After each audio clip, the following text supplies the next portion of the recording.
بسم اللہ الرحمن الرحیم۔ رسول اللہ صلی اللہ علیہ وآلہ وسلم نے فرمایا، اسلام کی بنیاد 5 چیزوں پر قائم کی گئی ہے۔ اول، گواہی دینا کہ اللہ کے سوا کوئی معبود نہیں، اور بے شک حضرت محمد صلی اللہ علیہ وآلہ وسلم اللہ کے سچے رسول ہیں، اور نماز قائم کرنا، اور زکوٰۃ ادا کرنا، اور حج کرنا، اور رمضان کے روزے رکھنا۔ صحیح بخاری حدیث نمبر 8۔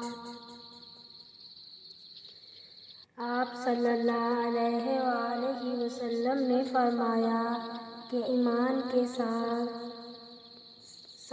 سے کچھ اوپر شاخیں ہیں، اور حیا شرم بھی ایمان کی ایک شاخ ہے۔ صحیح بخاری حدیث نمبر 9۔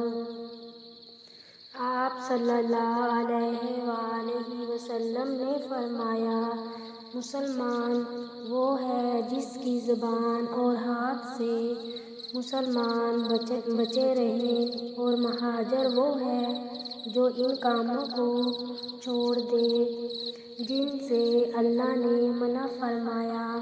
صحیح بخاری حدیث نمبر 10۔